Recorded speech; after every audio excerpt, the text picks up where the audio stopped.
Hello student, welcome to creative class. Student, यदि आप इस चैनल पे नए हो तो प्लीज को इस चैनल को सब्सक्राइब जरूर करें और बेल आइकन का बटन दबाएं ताकि नए नए वीडियो जो आते हैं उसकी नोटिफिकेशन आपको जल्द से जल्द मिल जाए। तो स्टार्ट करते हैं। जो वीडियो लेकर आए वो क्लास 11 पॉल साइंस चैप्टर 4। तो यह है चैप्टर 4 कार्यपालिका।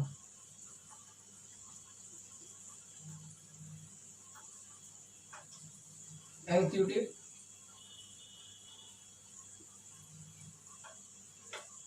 तो ये एग्जीक्यूटिव जो चैप्टर है आपका, इसमें सबसे मेन कार्यपालिका की डेफिनेशन, उसके कितने पार्ट्स हैं उसके बारे में एक तरीके एक्सप्लेन करूंगा आपको, शॉर्ट तरीके से करूंगा ताकि आपको अच्छे तरीके से क्लियर हो जाए। तो स्टार्ट करते हैं।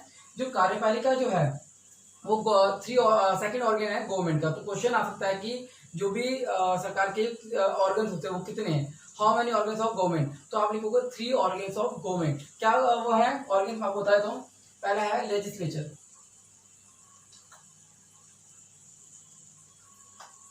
तीसरा है आपका एग्जीक्यूटिव और थर्ड आपका जुडिशरी।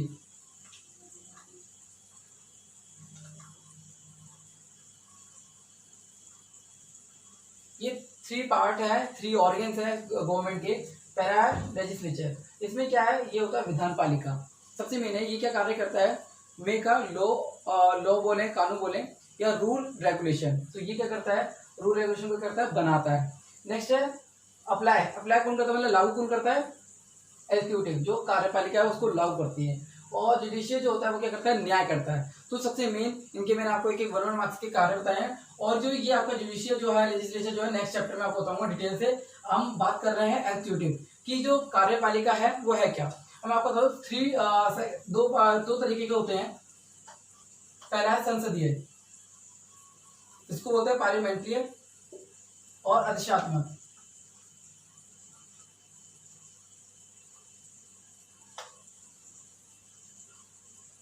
अधिशात्मक तो ये 2 टाइप्स के होते हैं। और इसको मैंने बताया आपको, पार्लियामेंट्री इसको बोलते हैं,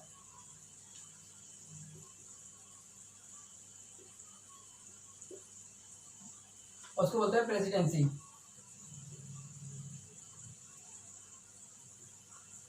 तो ये जो 2 टाइप्स होते हैं, यदि क्वेश्चन आएगा कि संसदीय जो एग्जीक्यूटिव है उसमें कौन सी कंट्री में संसदीय एग्जीक्यूटिव है, पहले मैं आपको बता दूं, इसका है अमेरिका,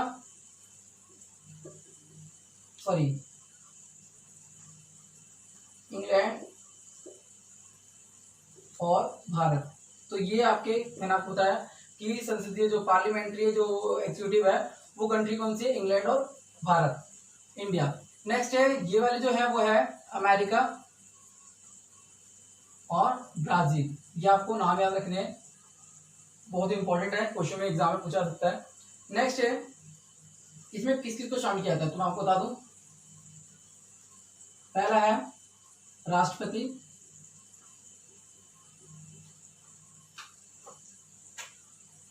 प्रधानमंत्री,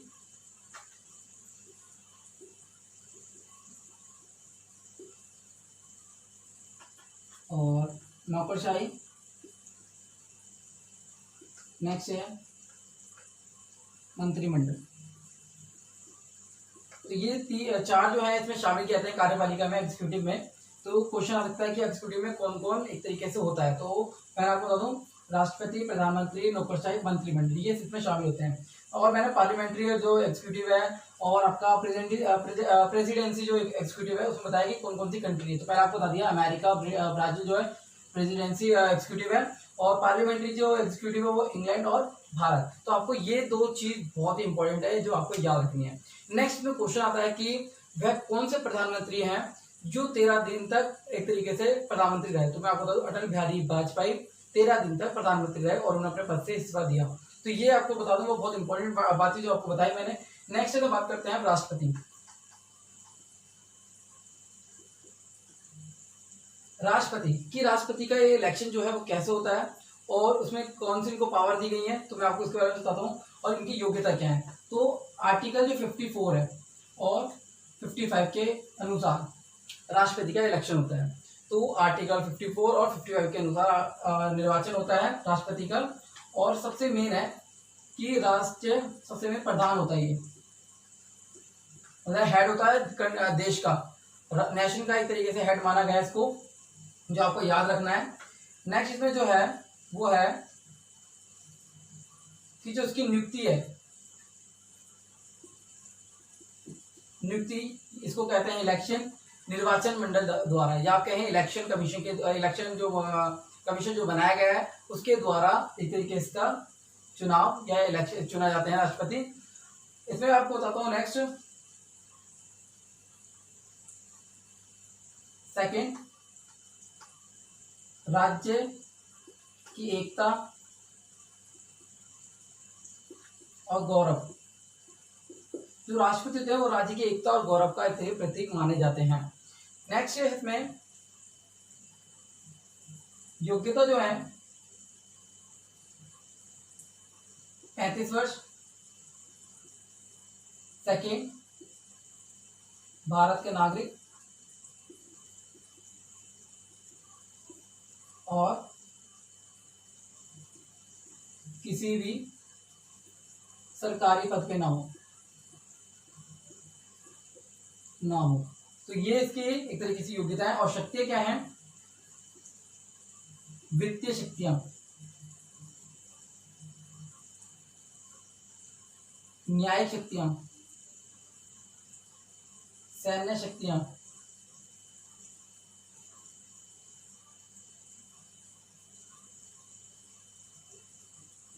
नियुक्ति संबंधी,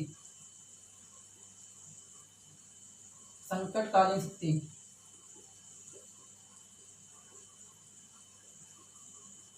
ये सारी इनके तरीके से शक्ति हैं। तो सबसे मेन है न्याय शक्ति, भी मैंने लिखा है न्याय शक्ति। न्याय शक्ति क्या होता है? यदि कोई व्यक्ति है उसको न्याय दिलाने की शक्ति एक तरीके से राष्ट्रपति को है। किसी व्यक्ति को गिरफ्तार किया गया, उसकी सजा ज्यादा है तो उसकी सजा को कम करने का एक तरीके अधिकार, एक राइट जो है तो राष्ट्रपति के पास होता है। नेक्स्ट है सैन्य शक्ति। जो भी सैन्य शक्ति है वो एक राष्ट्रपति के पास होती है, कभी भी सैन्य का इस्तेमाल कर सकते हैं। और नेक्स्ट वित्तीय, जो मैंने आपको बताया नहीं, वित्तीय सबसे मेन इंपॉर्टेंट है कि जो भी बजट पास होता है वो राष्ट्रपति के परामर्श पे होता है। राष्ट्रपति जो जितना भी खर्च हुआ कैसे हुआ वो सारा एक बजट जो पास करते हैं वो राष्ट्रपति की शक्ति के आधार पर करते हैं। नेक्स्ट नियुक्ति की राष्ट्रपति की जो नियुक्ति संबंधी शक्ति जो कि न्यायाधीशों की नियुक्ति और प्रधानमंत्री की नियुक्ति वो है राष्ट्रपति के द्वारा की जाती है। संकटकालीन शक्ति की कभी भी इमरजेंसी जो लगानी पड़ती है उसकी शक्तियां भी राष्ट्रपति को दी गई है। और नेक्स्ट है ये जो शक्ति दी गई है इनका जो इस्तेमाल है वो राष्ट्रपति अच्छी तरीके से करते हैं। नेक्स्ट है प्रधानमंत्री की बात करते हैं।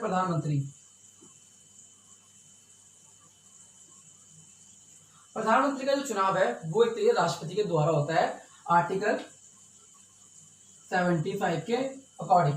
तो आर्टिकल 75 के अकॉर्डिंग क्या होता है? प्रधानमंत्री का चुनाव वो राष्ट्रपति के द्वारा होता है। अब इसमें मैंने बताया इनका जो चुनाव होता है निर्वाचन मंडल के द्वारा होता है राष्ट्रपति का, जिसमें जनता से ना होकर सीधा निर्वाचन मंडल के सदस्य इसको चुनाव करते हैं, जो मेंबर होते हैं इसके वो इसको चुनाव करते हैं। प्रधानमंत्री का जो चुनाव है वो 75 आर्टिकल के अनुसार होता है। और इसमें राष्ट्रपति जो प्रेसिडेंट जो होते हैं वो अपनी मनचाहा ढंग से किसी को भी प्रधानमंत्री नहीं बना सकते, सिर्फ बहुमत प्राप्त नेता को ही प्रधानमंत्री बनाया जाता है। नेक्स्ट जो है जो शक्तियां इनकी वो है मंत्रिपरिषद, मंत्रिमंडल का नेता, विभागों का बंटवारा, नेक्स्ट राष्ट्रपति का सलाहकार,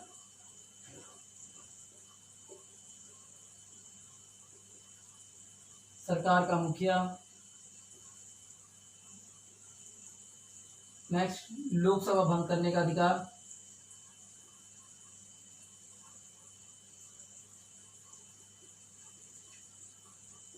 तो ये जो है हमारी एक तरीके से शक्तियां दी गई हैं। अब इसमें सबसे मेन जो शक्ति है वो मंत्रिमंडल का नेता, कि जो भी मंत्रिमंडल होता है उसका नेता एक तरीके प्रधानमंत्री होता है और उनको उनके कार्य का बंटवारा, जिसे मैंने लिखा सेकंड पॉइंट, विभागों का बंटवारा। जो भी विभागों का बंटवारा है वो उनके आधार पर किया था, प्रधानमंत्री के आधार पर कि कौन सा विभाग किस मंत्री को देना है।